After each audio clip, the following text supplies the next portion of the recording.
Yes, namaste and welcome everyone for today's webinar on Hindu Dharmic Parenting. Our special guests are Dr. Kalika Uttarkar and Ranjani Saigal, also known as the Hindu Grandma.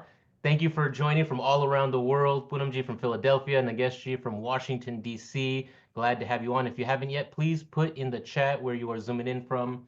We'll get started. I'm Ankur Patel, the Director of Outreach from Los Angeles. Parenting, right? And Hindu Dharmic parenting, such an interesting, big topic we're going to get into in today's webinar. Vijay Khane from the Friends of HUA Houston, thank you for joining. Let us get started. Let me give you the quick introduction.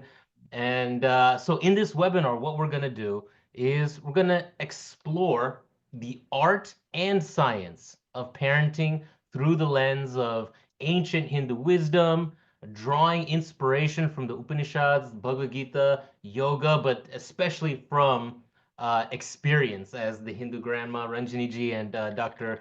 Kalika ji have their own life experiences and professional experiences that they're going to share. So we're going to discuss parenting as a shared journey, fostering the physical, emotional, intellectual, and spiritual evolution of both parent and child. Right, so in this webinar, we're going to begin to equip participants with tools to nurture children who are not only conventionally successful, but also spiritually grounded, ethically strong, and able and capable of facing life's challenges with wisdom and equanimity. So we're going to get into a lot of that, and our speakers are going to provide insights for nurturing a stable spiritual and cultural identity amidst a multicultural environment. So thank you everyone for joining. Anybody else put in the chat where you're zooming in from? Yeah, we've got Kuldeep Deeman from Chandigarh. Glad to have you on, Kuldeep ji. Basji from Florida. Thank you for joining. And so with that, let me give our guests a proper introduction, and then we will get started. So Dr. Kalika Uttarkar is a distinguished scholar, a practitioner. She holds an MA and PhD in philosophy from the University of Pune and a master's in psychotherapy and counseling. She has over 25 years of experience and excels in teaching philosophy. She's taught many courses at HUA. Maybe we have some of her students in the audience. She's conducted corporate life skills training, leads workshops on yoga and mental health. And she's based in Dallas. She is a yoga and psychological counselor, motivational speaker, and creator of a popular YouTube channel on parenting, relationships, and self-help. Her expertise spans Indian philosophy, yoga, psychology, naturopathy, NLP, neuro-linguistic programming, right? Passionate about the relevance of ancient wisdom in modern life, she has presented numerous papers on yoga, the Bhagavad Gita, Upanishads. Her doctoral thesis was on the philosophy of life with reference to the major 11 Upanishads. And she's going to take all of that experience and share it with you in today's webinar on this important topic of Hindu Dharmic parenting. And then our special guest is Ranjani Saigal. She's been the executive, I think, are you currently serving as the executive director of Ekal Vidyalaya? So we know Ekal Vidyalaya, a wonderful organization. She's serving as the executive director, Foundation USA for Ekal Vidyalaya. But she's gotten onto the scene in a huge way through social media as the Hindu grandma. And I had started seeing your Instagram reels a couple of months ago. I'm like, this is what we need to be doing. How do we get her on? And it's been a pleasure to have you on. This is the second time you're joining us for a webinar. And it's the way that you share your short educational videos that explain Hindu traditions and rituals. It really helps connect children and all of us to our cultural heritage. Ranjaniji's first book, My First Om, designed for young Hindu children, specifically for her grandchild. But then it's been so popular, it's gotten out there, and it's introduced so many of the next generation, the youngest generation that we have right now, to the spiritual significance of Om. Ranjaniji emphasizes that Hinduism encourages understanding and inquiry rather than fear or superstition. So this is what's really resonating with the modern families trying to pass on their faith to the next generation. So let's just jump into it. And Ranjani ji, why don't you share how all of this applies to parenting, and what is your background, and maybe the little story there that you can get into. But let's set it up with that Yeah. broad topic, and I know you can, just like your background, paint a beautiful picture and illustrate what we're doing here. Wonderful. Namaste, Ankurji. Namaste, Kalikaji. What a pleasure and honor. Namaste to all the audience here, who are, I'm sure, great parents, of course, but, we are here to learn together. And I think parenting is always a learning process. And I think the process is what we should enjoy the most, at least as that's what I feel as both as a mother, as a grandmother, and actually a classical dance teacher who taught for many, many years, and got very close to many of my students. And of course, now with Ekal Vidyalaya, as I see, 3 million children in our schools, the idea is all about that and progress. And of course, I worked at both at MIT and at Tufts University in the area of education technology for many years before I quit that when my kids got off my payroll to join Ekal Vidyalaya as its executive director. So whether it is at the universities, whether it is in my own journey as a mother of two children, a boy and a girl, or as a grandmother and also as a teacher, all of this has surely shown me that parenting is a ongoing learning experience like life itself, I think. And the point about it is that if we have right frameworks, I think any situation will be easy to handle. And I think somebody asked me this, when, as a Hindu grandma, somebody questioned me and said, you keep saying that Hinduism is a way of life. What does it mean? What does it mean to live as a Hindu? And I think this is very, very key as I was thinking about dharmic parenting. I think everything that you do as in your life is what gets reflected in your parenting. When we think about the word, for teacher in the dharmic tradition, it is acharya. Your acharan, your way of life is what is more important than what you tell your kids. So it's very important. I think the first step, I always think, if I think of myself as a Hindu parent, it is to live a dharmic life, because my child, my grandchild will learn more from what I do rather than from what I say. And so now, of course, if I go to think about Hinduism as a framework for parenting, I think it's a fantastic framework.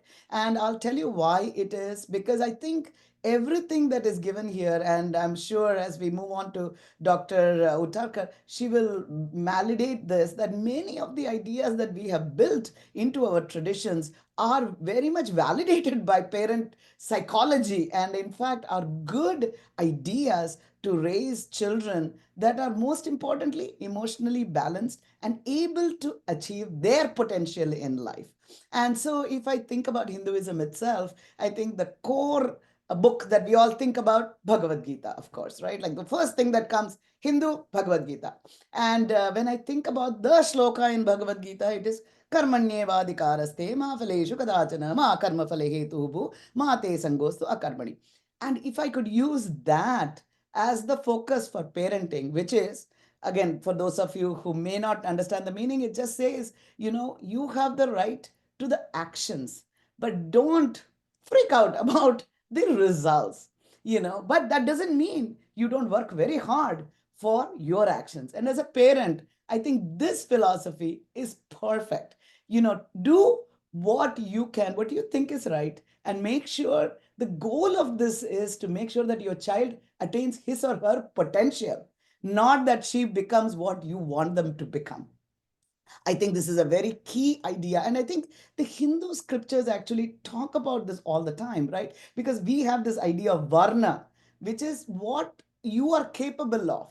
And your goal in life is just to get to that. It is not to do something that you are not capable of, in fact, or that you're not programmed to be. So I think that idea of being that kind of a parent is a very I think that framework itself is perfect. And actually I was very, very blessed to listen to a pravachan of the Durga Shaptashati by Sundarram Ramamurthy. It was done in Tamil. And if you look at the Durga Shaptashati, it starts with this story about Suratha and Sumedha, this very successful king and very successful businessmen who are suffering because their families kicked them out of their house, right? It was such a strange story to start. Of course, there's a lot of meaning to it. I know the mantras come from it and all that, but very interestingly, it then they go to Rishi Markandeya and say that, oh my God, what did we do wrong? And start asking for advice. And in that process, they say we are such jnanis, and yet what happened to us? And Markandeya talks about Gyan and says it is a very, very different idea. And he brings up this idea of birds, and says that, look at the birds. They also have Gyan. They know how to bring up, their young, for example. And he says this, that beautifully, that, if you look at the bird, it just feeds the child, doesn't expect that this child becomes a doctor or engineer or whatever it is, but just feeds it and makes sure it attains its potential. It flies away and it is done. And Rishi Markandeya in those days says it's a good way to raise a child. So I think that's a beautiful metaphor that I think philosophically, to set the framework is really, and the bird works very hard to make sure that the child is well taken care of. It is, it makes sure that it flaps its wing in the right way. So I'll just end with the comments also from, it didn't matter where in India, which scripture we talk about, they all give this idea a lot. And in fact, from Tirukural, which is Thiruvalluvar, whose work on the Kural is a guidance for living life itself. He says very interestingly, he says, Tandai Mahan Katum Udavi Avayattu Mundi Irupachayal. I'm sorry, it is Tandai Maharkatum Nandri Avayattu Mundi Irupachayal. And this is important actually. It says that the father, the blessing that the father, or the thing that the father can do for the child is not only, it's not a help, but it is a thanks. The thank you that the parent can offer to the child is allow them to be in presence of people, so to be capable of living a good life.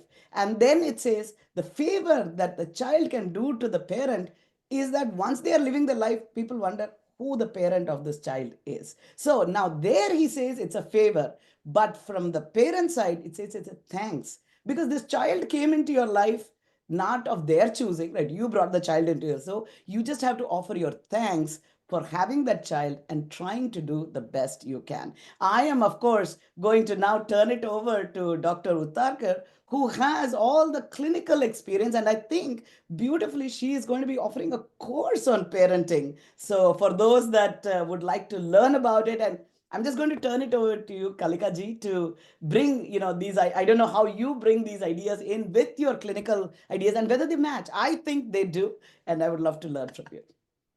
Thank you, Ranjani ji. It's my honor to be on the panel along with you. And thank you for being part of this webinar.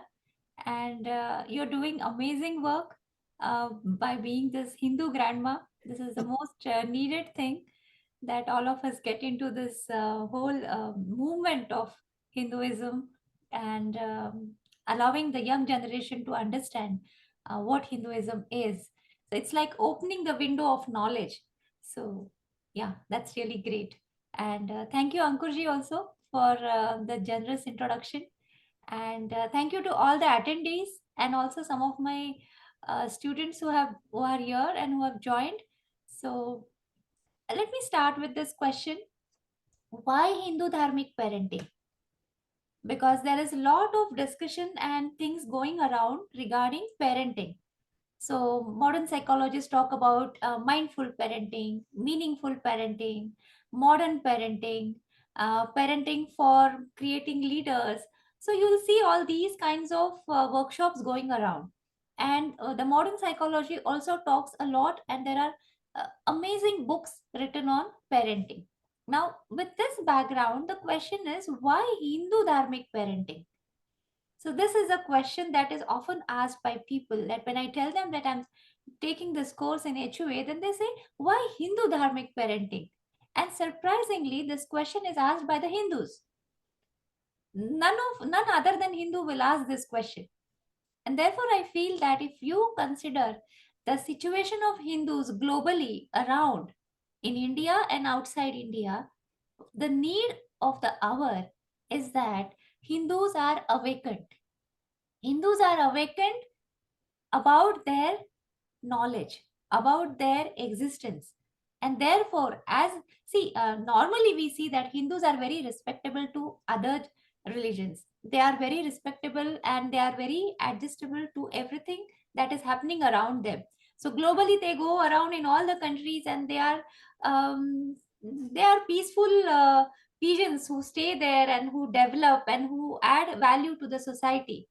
But the problem comes when the question is asked, are they similarly good amongst each other? Do they respect each other? Do they respect their fellow Hindus?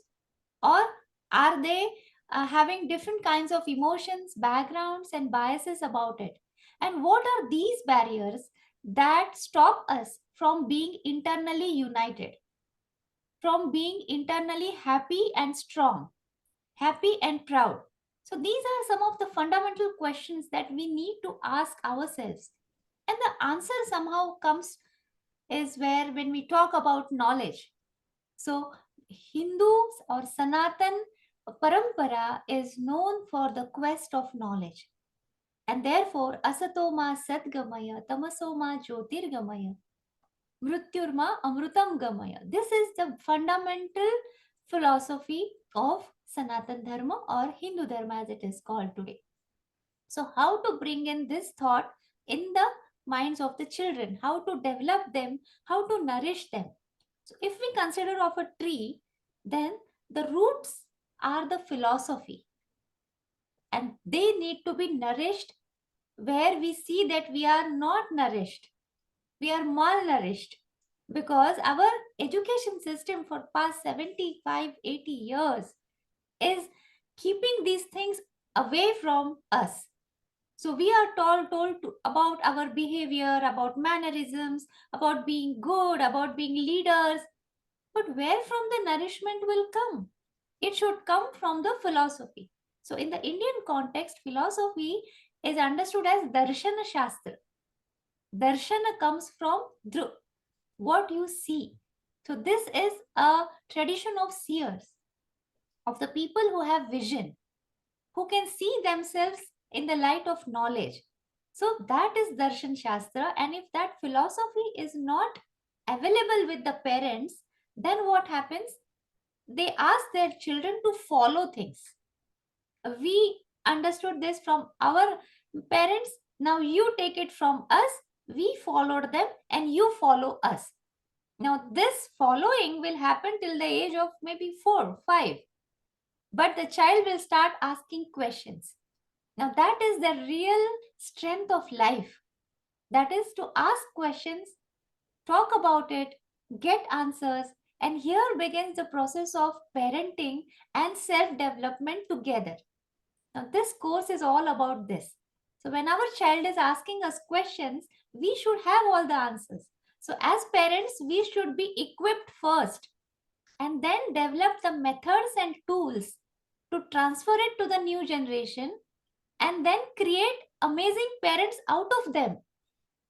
So this is it's like a relay race. We are taken baton from somewhere, we are handing it over to the next generation. And this is possible only when we are well equipped with Upanishads, Bhagavad Gita, Yoga Sutra, Ramayana, Mahabharata, and many other literature. But these are the basics. So I would just try to explain that this course is spread into 2 quarters. So you can be part of it in the first quarter and then continue in the second quarter. But if you happen to take a gap later on, you can join and take the second quarter. Somebody who is joining for the second quarter can again take the first quarter.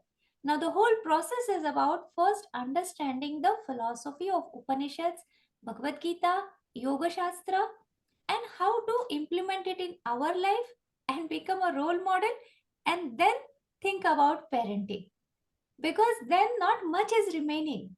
Frankly, if we are trying to become role models, less efforts for parenting are there, because children are our reflection, they mirror us. But as you know, we all are human beings, none of us is perfect.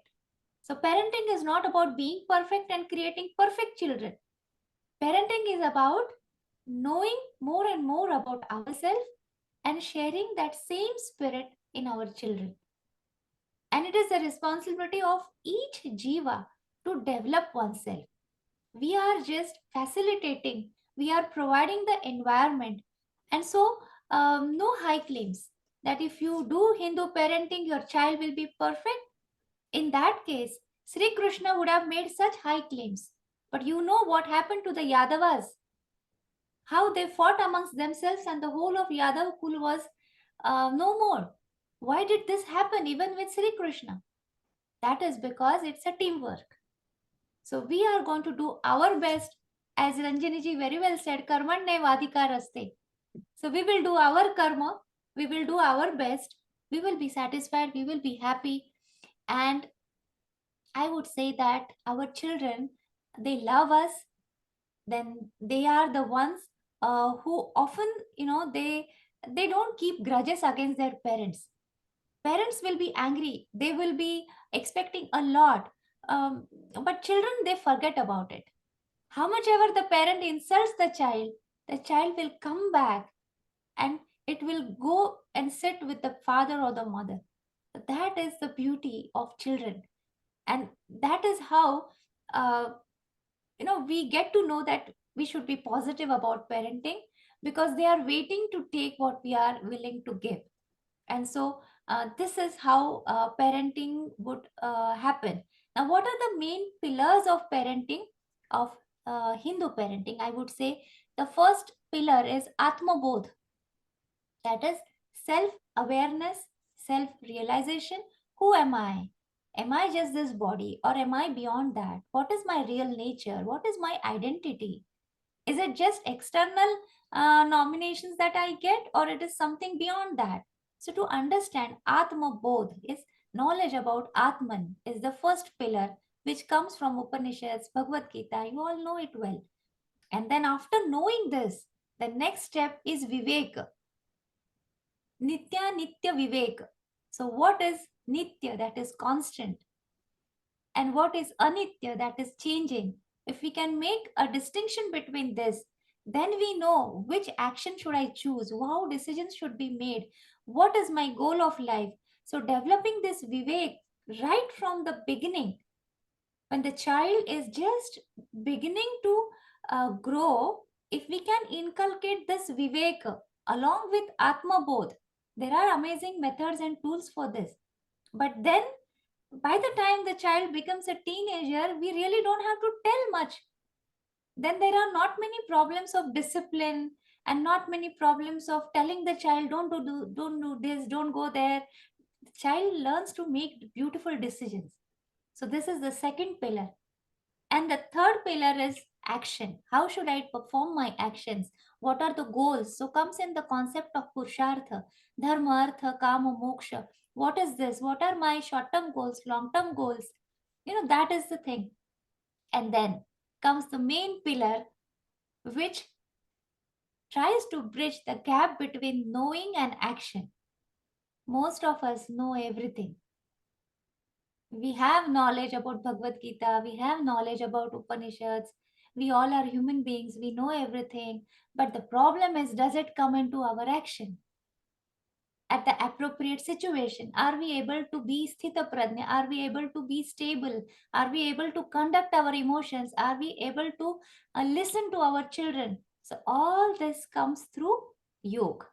So the Yoga Sutra begins with Atha Yoga Anushasanam. Anushasanam. Anushasana is discipline, self-discipline, self-control. So Yoga Shastra talks about how to develop self-discipline. That is and then from here comes the concepts of Chitta Shuddhi and everything. How to, now these days they talk a lot about emotional intelligence, but yoga has it all. So how to regulate our desires, how to regulate our aspirations, how to channelize them, how to navigate through them, and how to be even stronger, how to have this logical aspect at the same time emotional intelligence. All this is the practical theory that is told by Rishi Patanjali, which again goes back to Upanishads. So these are the main four pillars. And then, why is the question? Why go according to these four pillars? Why? Can anybody write it in the chat? Why? Why are we doing so many things? What is the need to do all this? Why Yeah. Atma Bodh? Why Vivek? Why Karma? Why Yoga?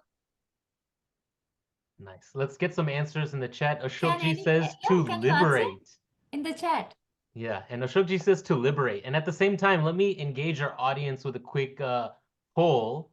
Are you a parent? So then we can also reflect on what our audience, the demographics of our audience. And I kind of like had a little fun with it. Not yet, but planning. Yes, I have toddlers, elementary or middle school age children, high school or college age children. My children are adults. I'm a grandparent. No, and I made this multiple choice.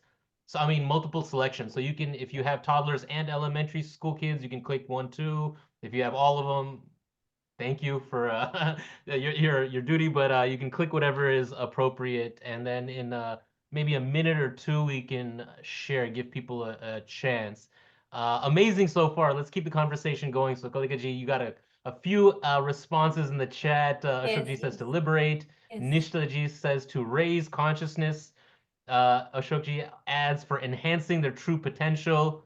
Uh, Malikarjunji says, because that is the best way to have real happiness and Uh-huh. attain mukti. In pursuit of knowledge, Archiji, thank you for your response. Jaypati, to promote an environment of dharmic virtues to help the child develop a solid foundation. Yes. Our vision is to get to Sarve Bhavantu Sukhinaha, right, Nageshi? As was Mm-hmm. discussed, Dev Roshan is saying for being a well-balanced person with foundation in Dharma. Pankaj Parikh, thank you for joining from North Carolina. Life is integral, cannot compartmentalize. Yoga from Vivek, they are all needed for full effect. Ashokji, like you mentioned, to have them ready to navigate the life's challenges, to create a good society. Great. Thank you for your engagement. If you haven't yet put in the chat where you're zooming in from, let us know.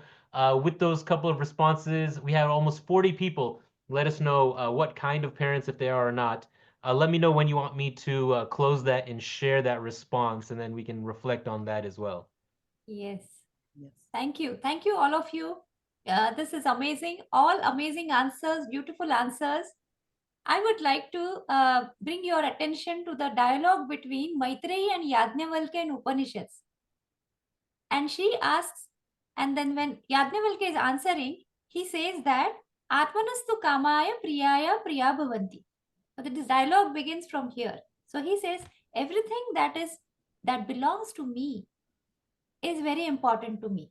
Then it could be my husband, it could be my wife, it could be my children, it could be my God. Because it is my God, because it is my husband, because it is my wife, because they are my children, because I love myself, Atman. Everything is for Atman. So when we say that why we do everything, it comes to the very nature of Atman, because when we are thinking about Atman, the immediate experience is of Anand. And therefore, this dialogue ends in Anandat Sarva Bhutani Jayanti. So everything in this world that is happening is for the sake of Ananda. Now, Ananda is not translated just as happiness. It's much broader and a wider concept. So what is Ananda? So Sukha is different. Now we'll go into these deeper discussions later on.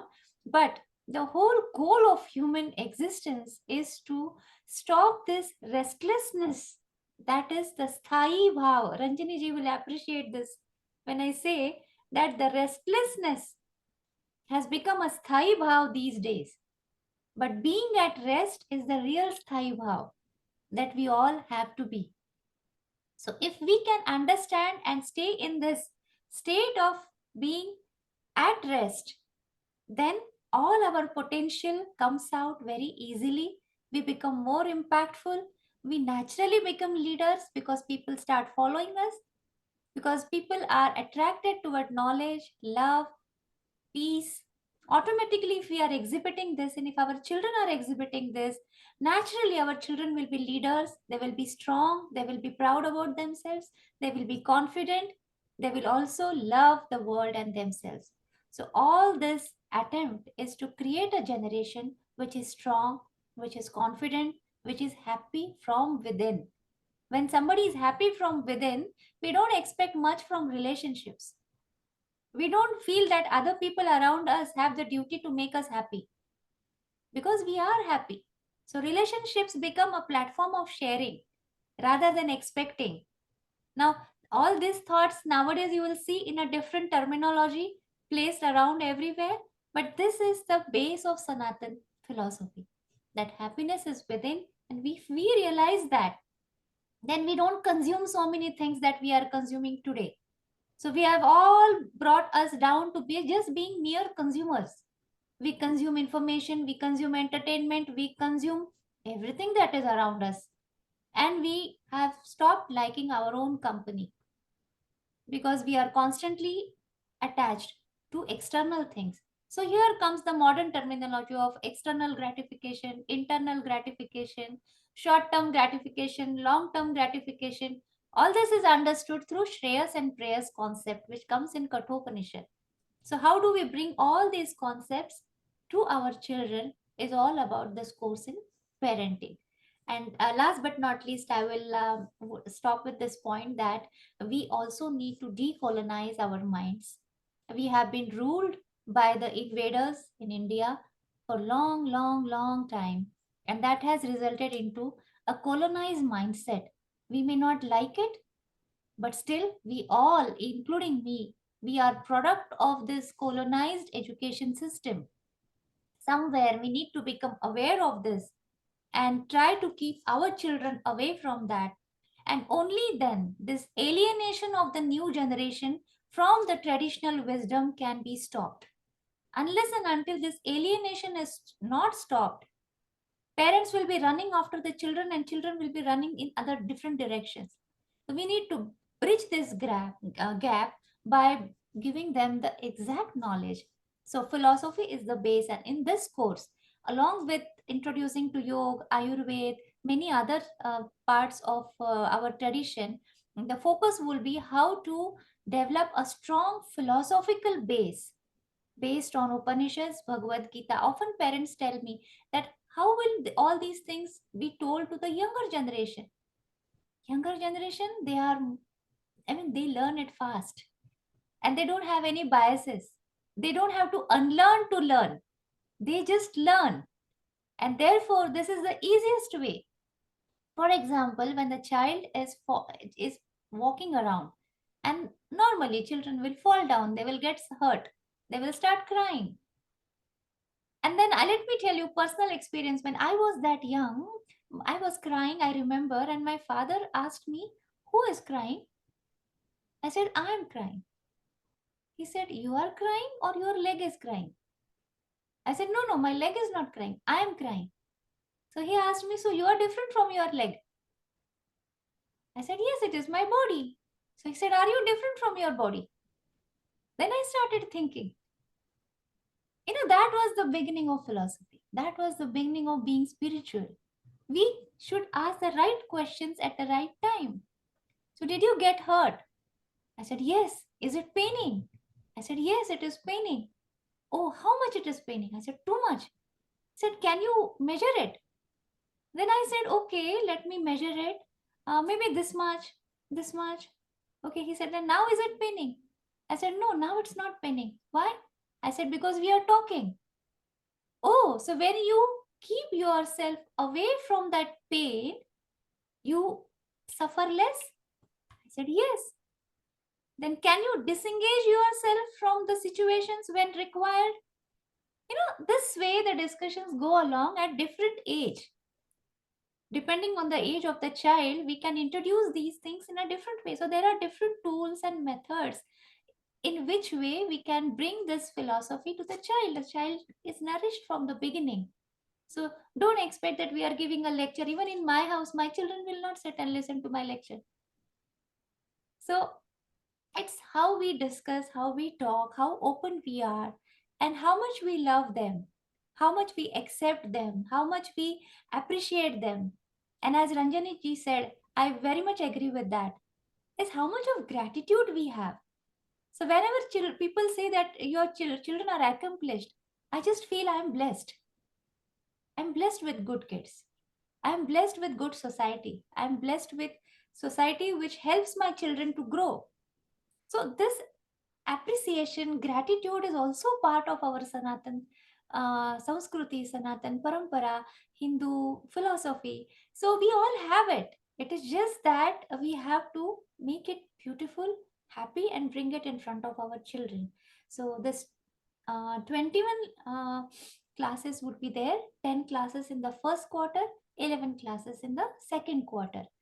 And yes, we will be going through all these topics. Thank you. Wonderful. Let me share the poll results. I'm going to end it if you didn't find it. Almost 50 out of 70 people. And then share the results. I think you can see them now. Yes. Yes. Yes. So yes, let's have your reflection and talk to our audience a little bit. Not so many folks who have toddlers, but it's a pretty even distribution with a nice number of grandparents. Yes. So let me hand it to you to reflect Yes. and keep the conversation going. If you have questions, audience members, please put them in the Q&A box, and I'll share course details, and we'll keep the conversation going. Thank you. Yeah. Yeah, now maybe I think this was so fantastic, Dr. Uttarkar, to hear your take on it from a very philosophical perspective. And I think definitely people should take the courses. And I come, of course, from a very practical perspective, and it was very interesting. I saw somebody went to Chinmaya Mission, and I remember when I was at IIT studying, the Swami Chinmayananda's ashram was just across the pond from us, and he would often come. And I remember he was like, what is I? And of course, the student said square root of -1, and then of course Swamiji immediately said, I is as complicated as that. If you could understand that, then you will know where you have to go, because electrical, the other equations, that square root of -1 was a very important concept. And so Swamiji really had a way to connect with whoever there, his audience was. And I just wanted to take maybe a couple of minutes here to say some practical things that I have experienced. And I will say that, this idea of this philosophy to me is not separate from life. I mean, if you think of what should be the goal for your child, as Swami Vivekananda said, it is to manifest the divinity within them. I mean, that is the ultimate goal, right? Nothing else is important. We always think it is to be X, Y, or Z, but it is that. And oftentimes, especially in modern days, we're doing very little to help them go along that path. So I think if they take your course, I think that's certainly something that is very valuable. And if I look at when we teach Bharatanatyam, the way we teach is very much in the ancient Gurukul type of way. The student will come, they'll bow down to the teacher, and in fact, they don't bow down to me. It will be to that stick. We say, because that is the knowledge. It's not me. It's the knowledge that you respect. And then in the beginning, actually, I can't ask them to ask too many questions, because you're sitting in this very difficult position and banging, tattadabu, it's hard work. And we have to say that you need to believe that this hard work will actually result in beautiful creations later in life. So I think when I think of the way I was raised, right, or even if you look at all the Hindu scriptures, right from about 0 to 5, everything you do is about dharma, right? Without questioning it. So if you look at Tamil, the artitude, that is when they teach you A, the way they do it, there is actually Avayar who has created the way to, now we say A for apple, but in the artitude they didn't. And that's how Tamil is taught even today, which says Aram Cheya Virimbu. Aram means dharma. So it says you should always be dharmic. This is how they are learning this is when they are 3 years old, right? Arvad shinam, be control of your anger, and iyalvad karavel, always help others. So all the policies, all the good thoughts are given from the get-go. And if I think about, the Ramayana, where, when Raghuveer went to his ashram to learn, first thing they taught was dharma, not to pick up your bow and start shooting.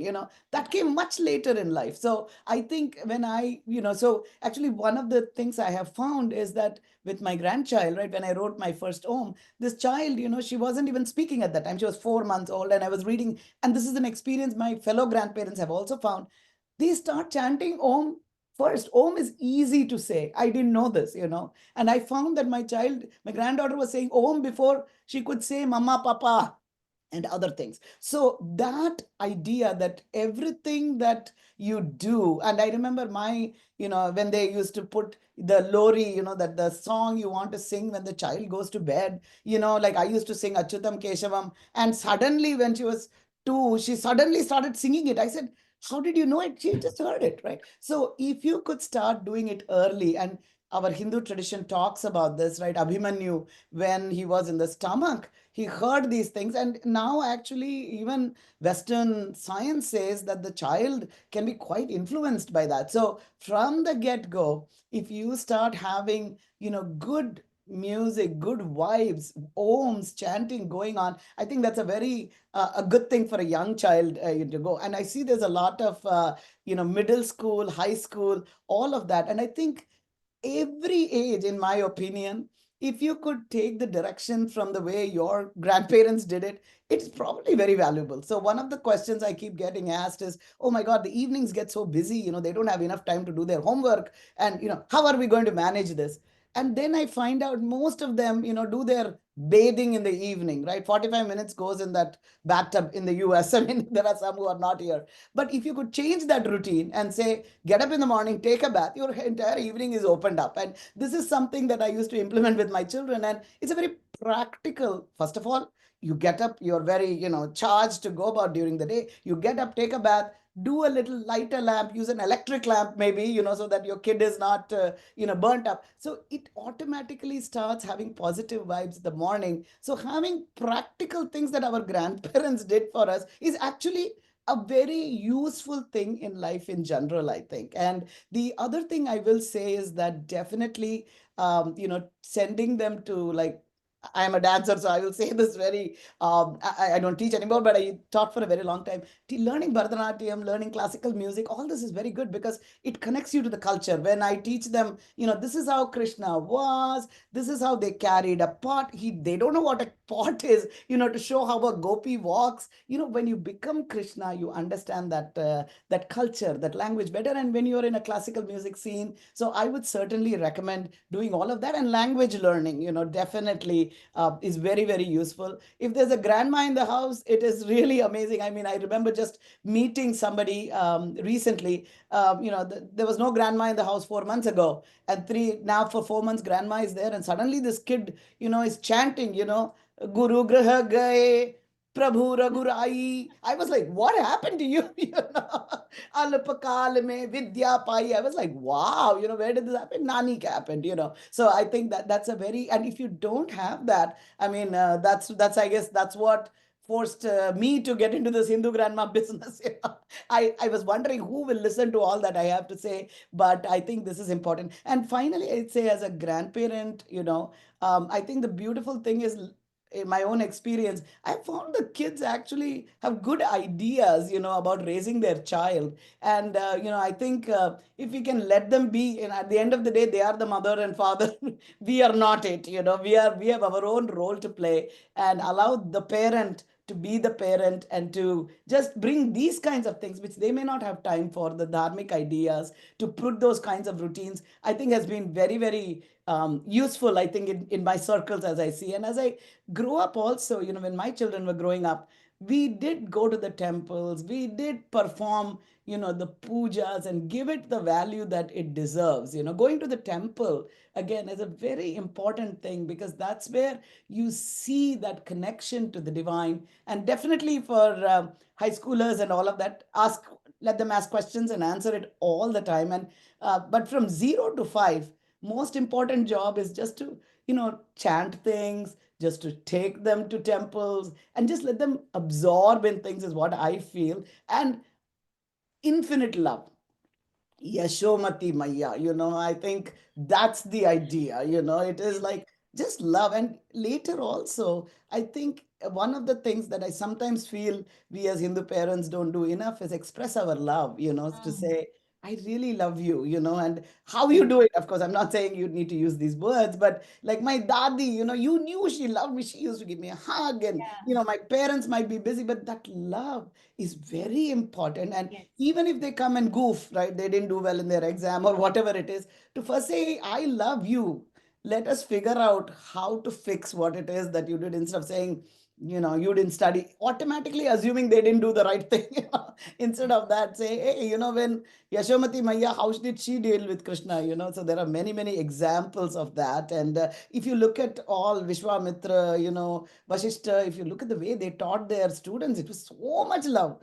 How did Bhagavad Gita, Krishna, when he talks to Arjuna, yes, he says, you better fight, but with so much love, Partha, Sakha, Dana, so that love is very, very important. And really do a lot of things with discipline. Discipline is a very useful thing. And Taittiriya Upanishad, I know it always talks a lot about, if you read those things, there is so much there. Satyam Vada, Dharmam Chara. It even talks about actually getting up in the morning, taking a bath, and how to use your towels. It has got like such details in it. But discipline is a very useful thing. And I think love combined with discipline while letting your child go and doing its thing, I think is very, very valuable. So we'll definitely look forward to answering questions as we go along. But definitely, I think no parent should worry about giving some discipline and some borders, to their child. Just like in Bharatanatyam, I always think the lay is very important, Shruti is also very important. The love, the music is very important, but without the beat,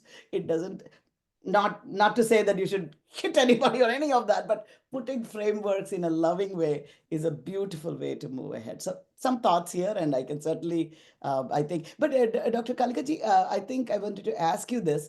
As you're doing your course, I know you have come with not only philosophy in your background, but also child psychology. And so are there specific things that you find that they go together in any way that, because when I look, I am, for example, my 2.5-year-old goes to a daycare now and they're teaching her yoga. She comes and says, Nani, I'm doing yoga. And that was not there when my kids went to daycare. So it seems like these ideas are coming together and Hindu Dharma is actually becoming relevant. And so that was one thing. And the second thing, I think, what you were talking about with all the Hindu phobia that's going on, the one of the biggest things that children encounter when they go to, school or college is caste, right? Like it's always that's and so often most parents don't talk about it at home, and especially for high schoolers, we have never talked about it at home. And of course, I come from a family where we are a bi-caste family. Like I am Tamil and my husband is Punjabi, so we have that difference. But many people come from singular communities,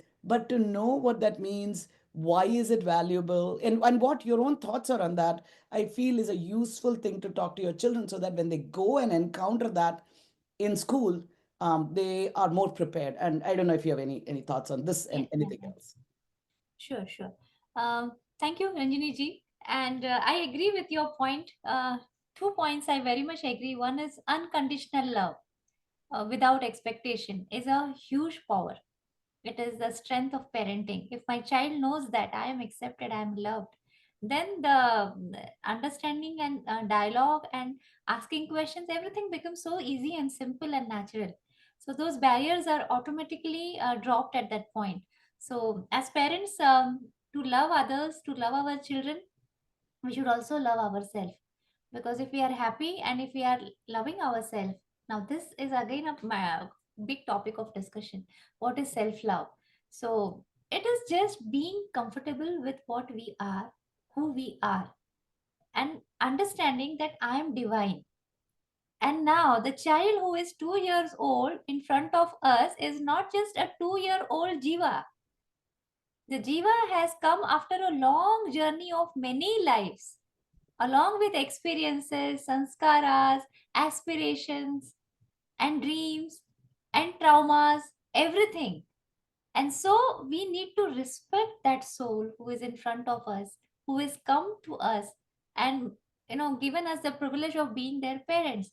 So it's not just the physical age of the child, but the Sanatan Dharma says that respect the child as a soul, as a Atman, as a Jiva, and then help the child in whatever age that child may be. So this is a very different thought and very unique of Hindu Dharma or Sanatan Dharma. This is something which, if we really believe and understand, it changes the way of parenting.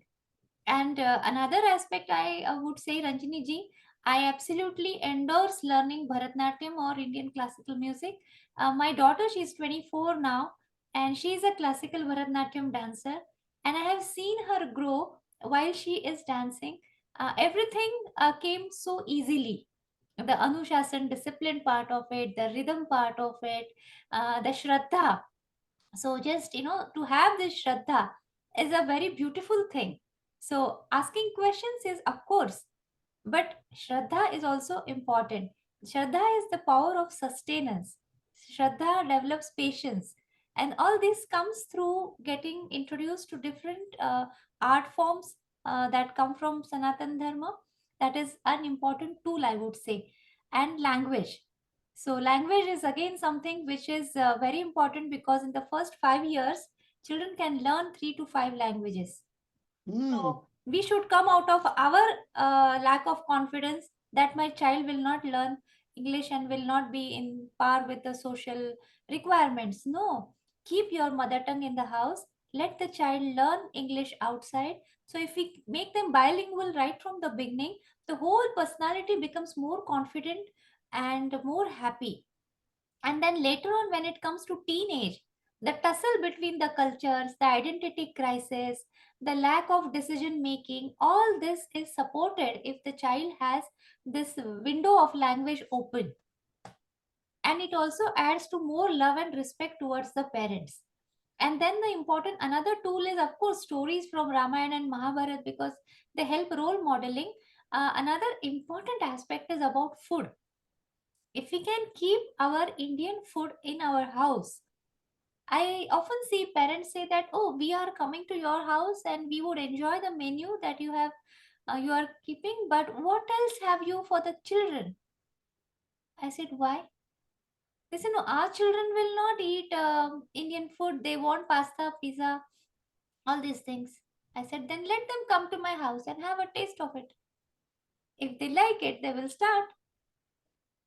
And maybe if they don't like it, I will learn how to make it in much better way. So we should have this confidence of bringing our food culture to our children right from the beginning.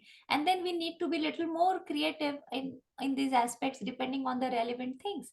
So these are small small things, and I'm sure most of the mothers in and some of the fathers also are doing this when we are out of India, and I appreciate that. But this awareness has to be there. And then festivals are another tool that we have. So I would conclude all this bringing a concept of Pushan. Pushan is the name of sun, and sun is considered as Pita, Pitru, father. Sun nourishes our life. It gives energy, it gives light, it generates energy. Why?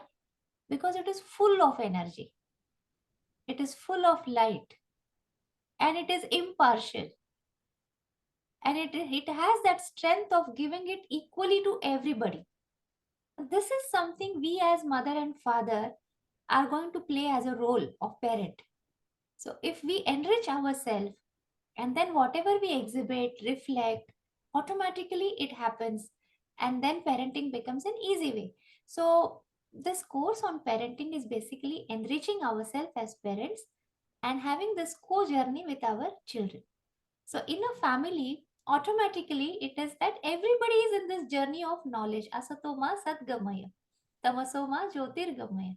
How to be happy in doing all this is the main content of, I would say, Hindu Dharmic Parenting. And yes, I would request you all to join, because everybody is welcome. The would-be parents, new parents, parents of middle schoolers and high schoolers, and then parents of young adults, grandparents, teachers, community workers, everybody who is willing to share their knowledge and wisdom and happiness, they all are welcomed. And let us all join our hands together in this process, so that we will be happy to see a new generation which is more confident, more happy, and more balanced in living their life. So this is our duty. This is one of the runa. So the concept of runa is also very important. Matru runa, pitru runa, guru runa, samaj runa is also there. The society, we are product of our society. So we need to give it back. So I welcome you all to this course. And I think we can. There are some questions here, so I thought maybe I could answer a couple of them Yes. if you're okay. One, it says, I am in USA in a multicultural environment. What must I do on a daily basis to inspire my 2-year-old daughter towards our culture and religion? I think I can speak now because I have a 2.25-year-old granddaughter, and I can tell you what I do. Again, like I said, I definitely, every morning, before she goes to her daycare, we go to the temple in the house. She knows how to ring a bell, so she rings the bell. She puts a puttu, she calls it puttu and puts it on her forehead. And actually, strangely, I gave her a present once, and it was a little Lakshmi, image, and I was so surprised that she loved it so much. She opened it and kept it and said, "This is my Lakshmi," so she always says Om Lakshmi, and then goes there. And then in the car, often we put Hanuman Chalisa or those kinds of things, and then take her to the temple. So she's very aware of everything that we go. And again, with food, I will say this: I was so surprised, that I made dosa, and we had this podi. Podi is pretty spicy, and she was just taking the spoon and eating the podi and saying, "Spicy, very good, very good." So your assumption that your grandchild may not eat what you bake, it could be wrong. I mean, it depends on the child. I mean, there are children who may not eat one thing or the other, but I would definitely not assume. Now I know for sure. I think when I was raising my kids, I was a little bit more concerned about that they may not eat this or that. But with my grandchild now, I see it's just fine. She loves her sambar spicy too, So I think it depends on child, and just be very, very flexible about this. And then the second question is how to make my grandchildren listen to the grandparent and make them watch cartoons less. So I think I would really take from my mother. I think if the grandmother is more interesting than the cartoons, then I think they will automatically go listen to the grandmother, I feel. So it is important to, I don't know, my mother was just very entertaining. And so I think the point is to present it in a way that, is really interesting. So if you sit there and lecture to your children and say, don't watch cartoon, listen to me, I don't think they're going to do it. But if you have fun activities, this could be maybe, sitting and like my grandmother used to do, have bhajans going on, satsang going on, food, you make a really delicious food and say, oh, Tuesdays you will have this prasad, because you are listening to the satsang or whatever it is. I found that very interesting. And storytelling, children love stories, and if you know your cute stories and say it in a way that appeals to that age child, I think it's really important. And again, most important, the funnier the grandma, the more attractive they are than the cartoons, I think. Yes, Are there thank other you, Ranjani questions? ji. Yeah. Just a point I would like to add to this is that as grandparents, um, as we don't have to judge our kids. Similarly, as grandparents, we should not judge their parents, because if grandparents are judging the daughter or the daughter-in-law or son-in-law, and then if they are blaming, then they appear weak. But if they are not judging them, then they appear strong and happy. And then grandchildren are automatically attracted towards them because they like bonding, they like love. So I think that is also a very subtle but important factor in this, so that the family environment is also happy.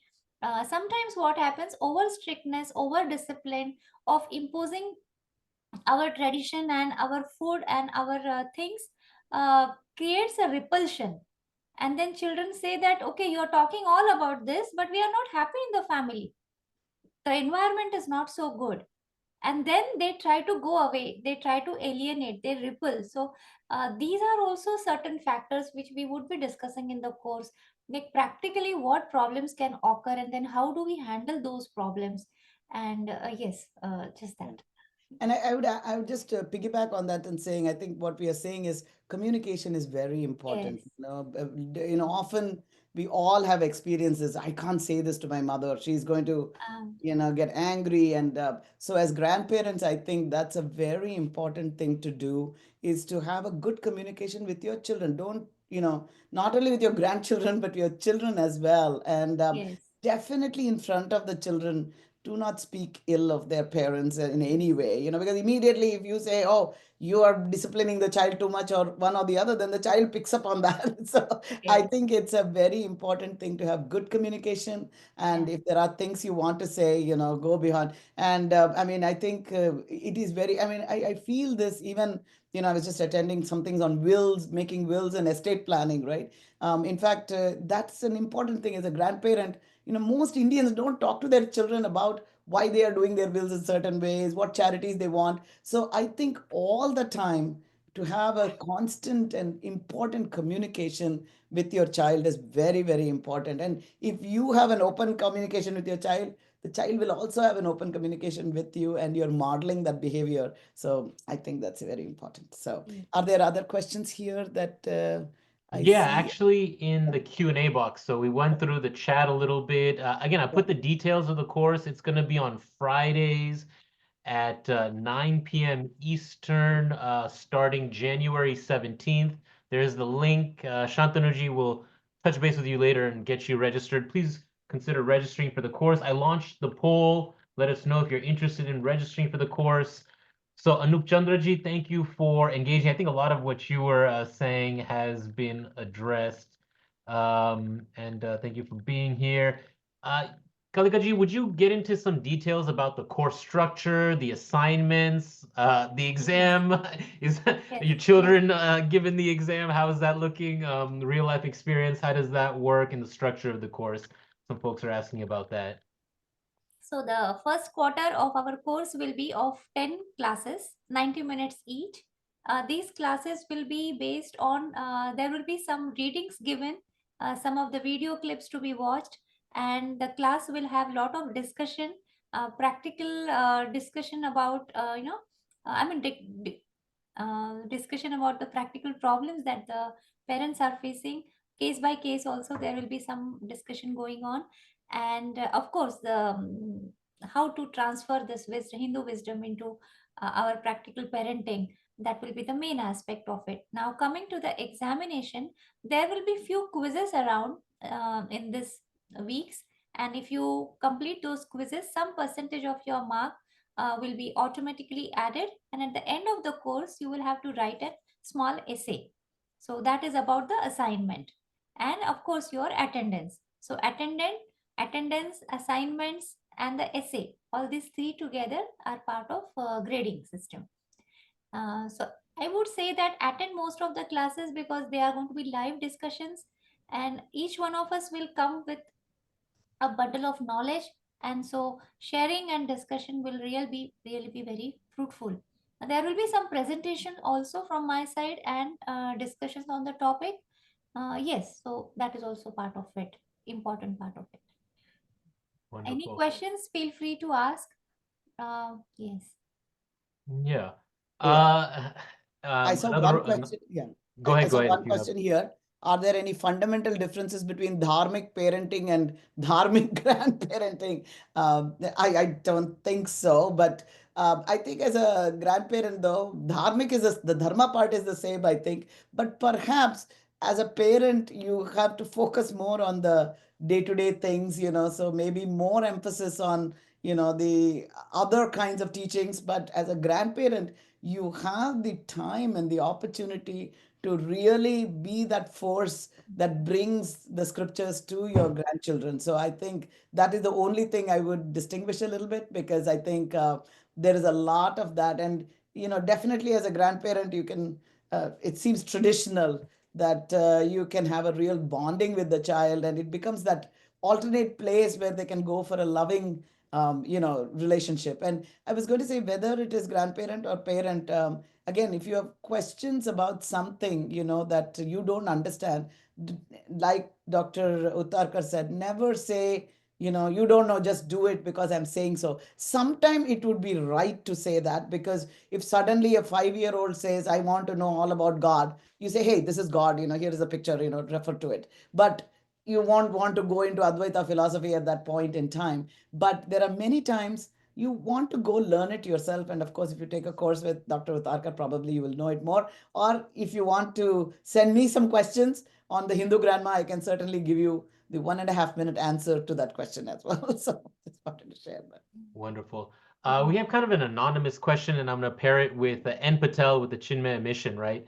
Anonymous is asking, Dr. Utakar, you mentioned the indoctrination and being part of the brainwash herd, and they Yes. agree with it. And happy to know if there are other courses that HUA is offering. And yes, there are several other courses at HUA on the decolonial aspect. And Kalikaji and I are in Kalyanji's course on distinguishing Varna and Jati from caste right now. And that is one course where we undo the narrative. We learn it and then we unlearn and then we apply. Because that's a thing that we've discussed, right? What do we unlearn? What do we learn? And how do we teach and share appropriately with our kids? And then N. Patel was saying, right, they're having trouble finding a suitable partner, right? Which is challenging. We just had our course launch on interfaith marriages. So that's maybe not exactly what you're looking for, but we're trying to offer new courses that are relevant to the Hindu community. And so at Hindu University of America, we're continuing to grow and add courses and engage with experts and engaging individuals like the Hindu grandma, Ranjani. Thank you so much for being on with us today. We have a few more minutes. We won't go past 10:30, but we still got some time for questions. So go ahead. I was just going to answer that suitable partner finding thing, because that is, for many people, it has become like, as a parent, I think Indian parents, and actually all parents, Hindu parents and non-Hindu parents, feel it is their responsibility to make sure that their child is settled, quote unquote, in time or whatever it is. Again, I think that same. I think it's important to have this approach towards it, that they will find the right partner when the time is right. And really, as a parent, I would really encourage not worrying too much about it, because that causes stress on the child. And it's not because they didn't study. Many people will come and say this, right? I studied so hard and I could get my grades and I'm perfect. But finding a life partner is not the same approach, right? You find, and again, this is where the Hindu dharmic concept of, we have our karmas, we know when we are going to meet our life partner in time. So having a peaceful approach towards that might be very helpful, for at least for, already not finding a partner is a stress on the child. I mean, many children do want to find a partner in life, and but instead of adding to that, if we could subtract from it, I think I have done my share too. I mean, my one child is married, and I often hear from them that, mom, you were also causing stress. So if I could go back and say something, it would be, I'm trying at least, to not make that stressful, and say, and but on the other hand, another thing I would say is that many people are interested to find spouses in the Hindu faith, and there are many organizations that are doing, like, Hindu matchmaking. Like, I think the Hindu American Foundation is aligning with certain organizations that are, bringing people together. And keep a lookout for these events. I think they are good places. And also, talk to your local priest. Often people go to them and say, hey, I have a son or a daughter that I want to. You never know. I'm not, I mean, I think the way my daughter got married, I was like, God is very much involved in how things come together. So I think your job is to maybe ensure that they meet people, but at the end of the day, we can only take them to water. To drink is their karma and their thing. So just wanted to add that. Ankushi, Mudita Tiwari is saying they have a Hindu Viva forum. I think that's San Diego. Mudita ji, thank you for joining. And yes, There we you do go. have a PhD program. It's launching right now. We have a Doctor of Hindu Studies, and we will be launching our PhD in Hindu Studies shortly. It's working. Jayaji, let me ask Ranjani ji. I shared your Instagram handle in the chat. That is your main platform, or how else would Yeah, people? Facebook, Instagram, and TikTok is what I'm doing right now, because this was, I know people have been asking for YouTube, but I didn't have the time yet. So, Okay, but great. Ankushi, there are Facebook, two questions in the Q&A. If you allow, I can take the answers. sure, Yeah. please. Uh, See, they're saying, would the course take set of verses from Upanishads, Bhagavad Gita, Yoga Sutra, and focus on the four pillars of parenting that you mentioned? So I would say yes. In some of our classes, we would be taking the actual sutras from Upanishad, Bhagavad Gita, and Yoga Sutra. Second question is, does the course help parents identify what they might need to unlearn before they pass on knowledge from Hindu scriptures to their children? So yes, of course, that those are the fundamental classes. First 2 3 classes would be focusing on this aspect. What is it that we need to unlearn? How to decolonize our mindset? How to come out of the misconceptions of Indian philosophy? So all these aspects would be there. So yes, these were the just 2 questions which I thought we can take. Yeah, and the last day for registration will be January 16th, the day before the course. But of course, if you register a little bit earlier, that would be great.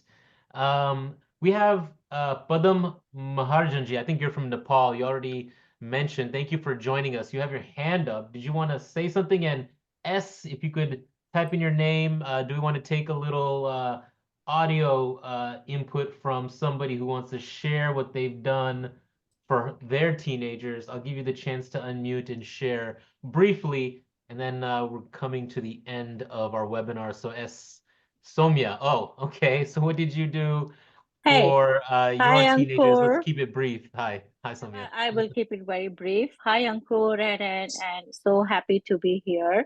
Dr. Ranjani and Dr. Kanika, right? If I'm saying the name right. I am a divorced parent. I am a phone parent, and I've been divorced for 8-9 years now. Heard everything that both of you said about, Runanubandha and what you mentioned about parenting or saying shlokas when you were pregnant. So 3 things that I have taught my kids. And to this day, my daughter is 16, her name is Kriti, and my son is 13, and his name is Agastya. I have taught them, or I used to say these prayers. 3 things. Every morning, gratitude. Karagre, Vasate Lakshmi. End of the day, the Shama Pratna. And during the day, it was you mentioned, Dr. Ranjani, you said, the Achyutam Keshavam. My son, I never taught him. Say it. Every single day. We don't spend every day together. We visit, the kids visit me every summer. But these are the 3 prayers we say. The third one was the Ramaskandam Hanuman. When they were a little, scared in the night. So the 3 prayers, that's it. That's all I've taught them. They continue to say it. And I hope they will teach it to their kids. Great. Thank you for that, But this Somya. was very, very helpful. Thank you so much. Fantastic, Soumya ji. Thank you for sharing. Thank you. And Great. Padamji? You will love this. Yes, please. Can you hear me? Yes. Om. I'm very happy to attend this. I like the story, how to get the pain relieved of a leg or anything. Think of something else. That is really nice. Because at this age, many people suffer always pain from leg, hand, many things. See? Thank you for that advice. But my question is, I am a grandparent of multicultural family. We have 2 sons, 1 daughter, and 7 grandchildren.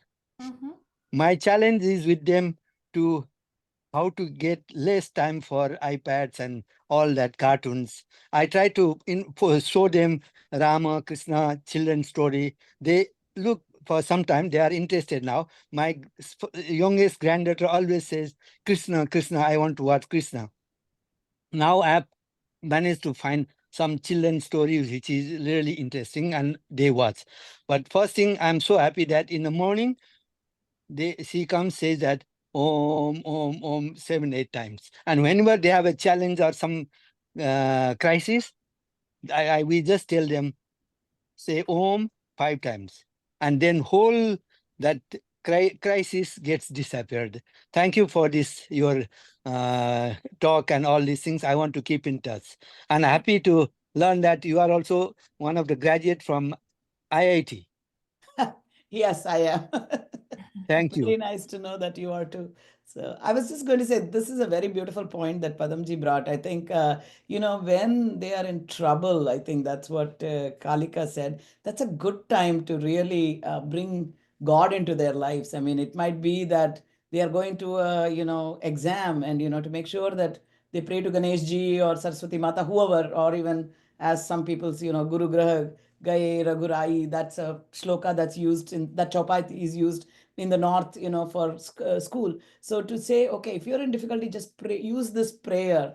And, in a young days, that's a good way to bring dharma into them. And later on also, we know that when there's so much that's beyond us, I mean, at least I always rely on prayer for, my strength. I mean, when we go through difficulties, we are all going to go through difficulties. That's a very important thing. And I think as you're training your child to kind of say, hey, if you want, remove obstacles, pray to Ganesh Ji, say Hare Rama, the Maha Mantra, or whatever it is that you feel. But to give them ways when they are suffering to get out of that suffering is a very good thing. And I think Padamji brought that up, and I think that I just wanted to reinforce that a little bit, because that'll be very useful in their life, even for health things, whether you do Asmin Paratman, Nanupadma Kalpa, there are shlokas that are associated, or Trayambakam Yajame, whatever it is, but to teach them that so that when they are in trouble, it comes right up is a good thing, I think. So anyway, I think we have a few other people on the call as well.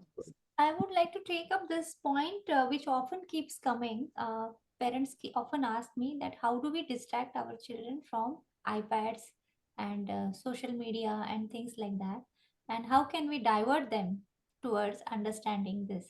Now, as Ranjani ji said, that grandparents can be more active and interesting and make things available in a very nice way. Of course, that is one way. Another way is change has already happened. So we cannot rewind. iPads are already there. Addiction to social media is already there. So what we can do is get connected with Hindu grandma on Instagram. Let the children look into that. Get into other YouTube material content which talks about Indian philosophy, which talks about, I mean, age appropriate, whatever the age. So we have cartoons for Rama and Mahabharata also. We have stories about Hanuman. So find the content that is available on social media and divert them there. So diverting from iPad could be difficult, but shifting their attention can be little easier. Second aspect that we discuss is that, okay, now you are listening to this. Let them watch any cartoon whatsoever. Watch along with them and then say, now it is activity time. They would say, what? Now create an activity and ask them questions about the characters in the cartoon and say, what do you think how this character is? And then try to inculcate values related to that, which can be Indian values, but okay, the characters are Korean, probably Japanese, Chinese, American, whoever characters it is. Behavior is human, and Indian philosophy is related to human beings. So start discussion about that. So indirectly we are bringing in Indian values. So we just have to be little more creative, little more adaptive, and stick to our core, but at the same time be little flexible. So what happens is the main aim is fulfilled. So it is often said that whose crow is crowing. I mean, whose in the early morning, it's like which cock is making sounds doesn't matter.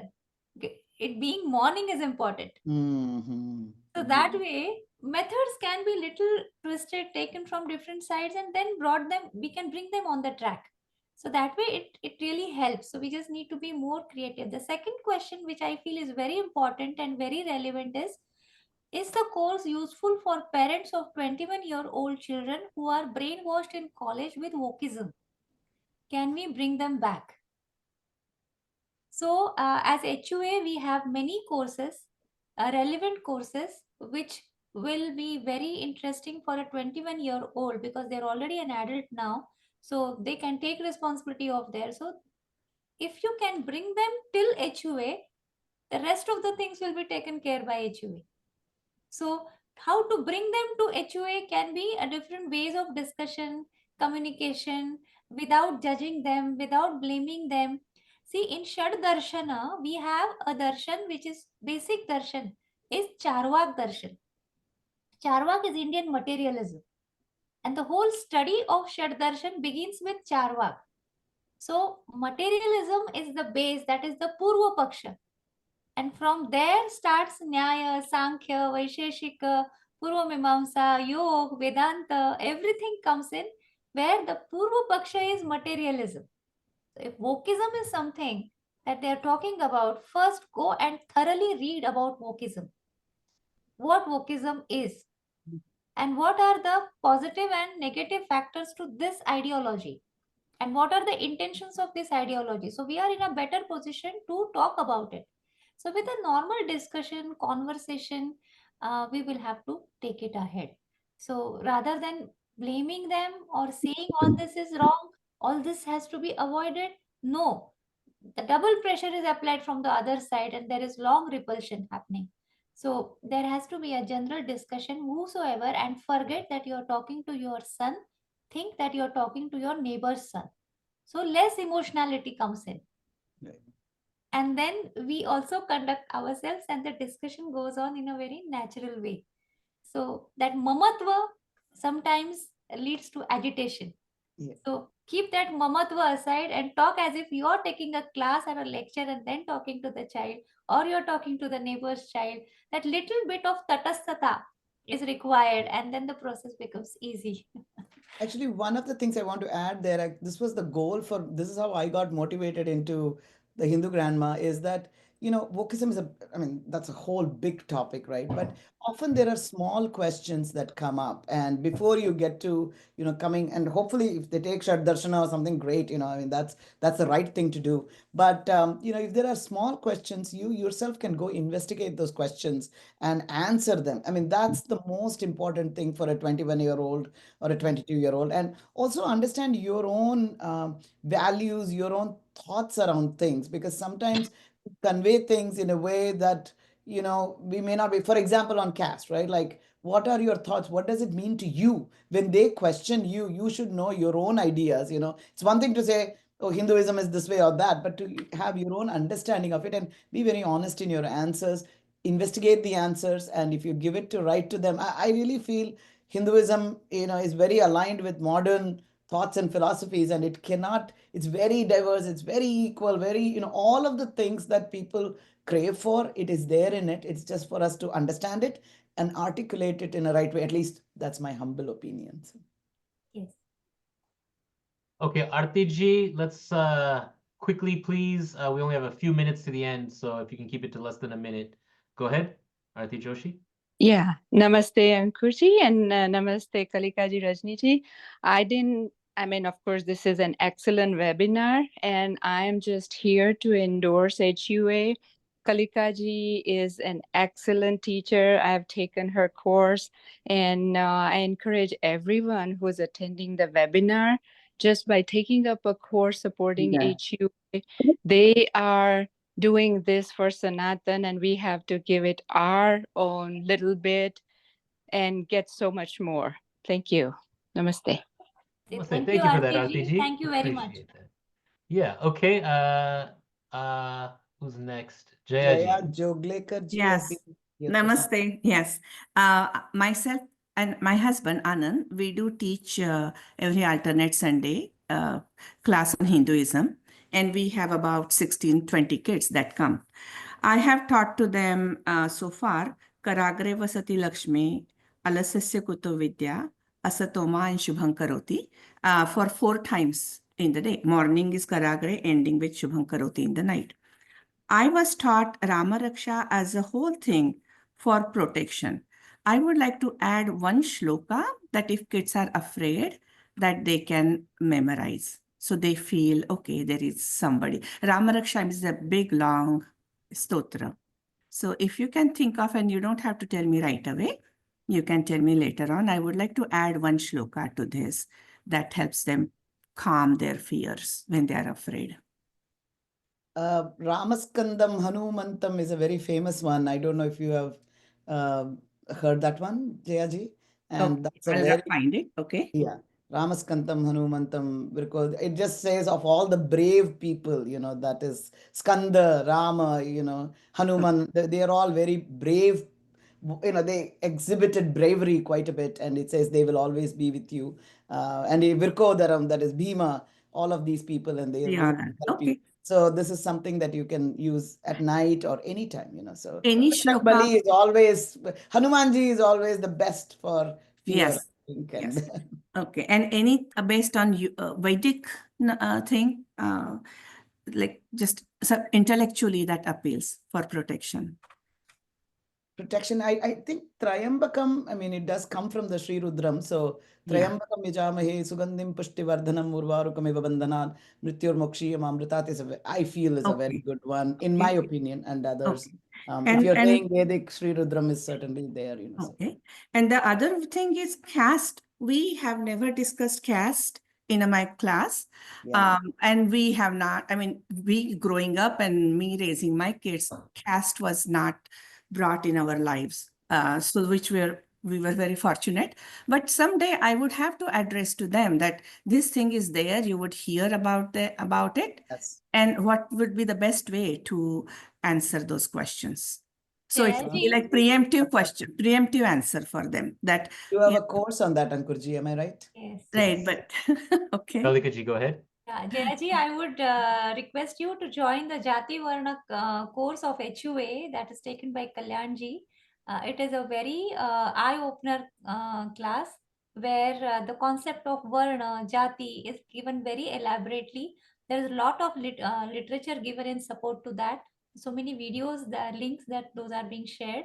So if you are working with the kids, I think if you can take this course, you will be very well prepared to answer all these questions and discuss the topic. I think every Indian should take this course. It is such an amazing course. It's an eye opener. Yeah. I'll add one thing to this. I was very much raised without, my father was a very open-ended person, but yet when I, as a Tamilian, decided to marry somebody from outside my community, there was a pushback quite a bit. And but then I found out, I started to try to understand what that pushback was. And it was very much because people in a community has got cultures in it. And that's an important thing to understand, that when people, say that I want to be married in my community, I think that is the big issue that often comes up. So that people say, oh, but I don't want my child to be married outside my community. And I understand that, because you want to keep your traditions. And I think just those kinds of discussions, Jayaji, in the class, if there are people from certain communities to say, hey, there is value, it's not discrimination to say that I don't want my child to be married outside the community. It just means that, I like my traditions, so to explain both, of course, to first of all understand Varna, Jati, and all the things that went into the colonial background of it, I think is very important. But for the child themselves, and also for the parents to know what their thoughts are on this, I think that's a very important thing to note, because people go, to their to the schools, and they'll come back, and then they go to their, what is it, Maheshwari convention or Chettiar convention, and they go, yes, Dad, you're saying no caste, but why are we in our community things?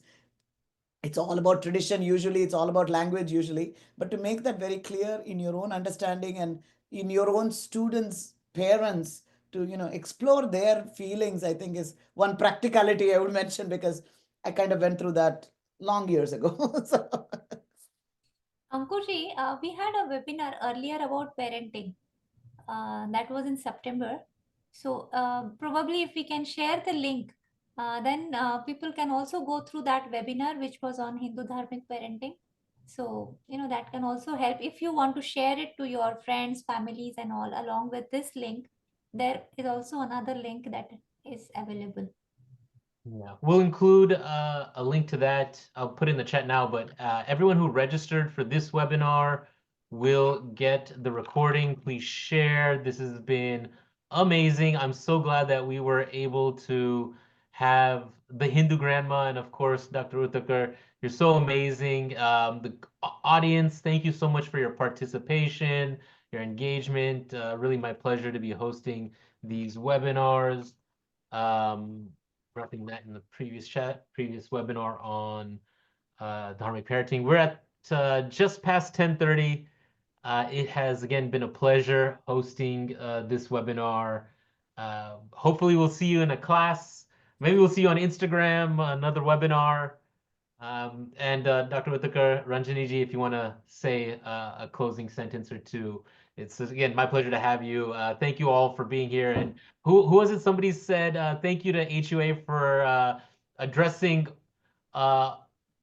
most of the critical questions of our times. Anita ji, yes, we are trying.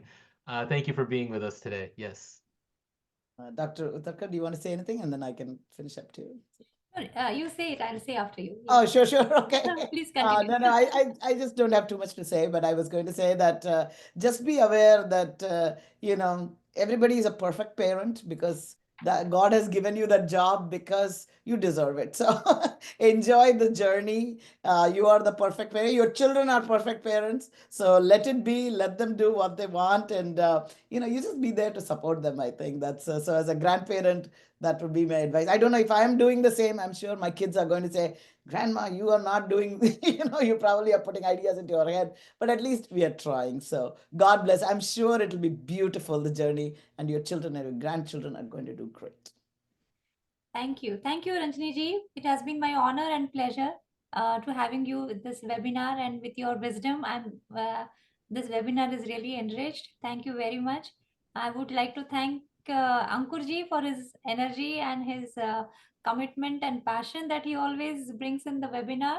And would like to thank all the attendees also for your weekend time that you spend along with HUA in these webinars, and passion for getting into this process of spreading Hinduism, the content and values of Hinduism. To end, I would just say that Hindu parenting can be summarized in a small sentence, and that is understanding the divinity within and making our children aware about their divinity within is all about Hindu parenting.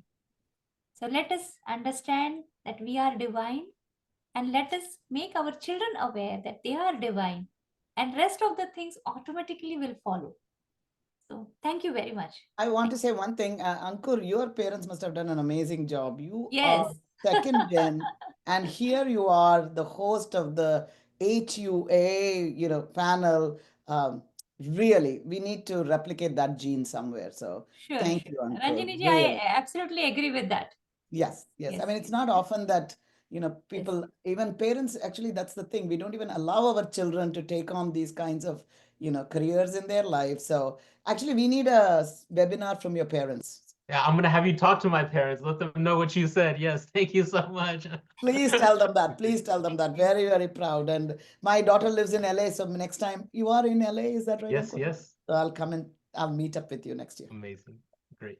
Thank you so much. Dhanyawad, everyone. Thank you. Mangalam Namaste. Shubham. Thank you.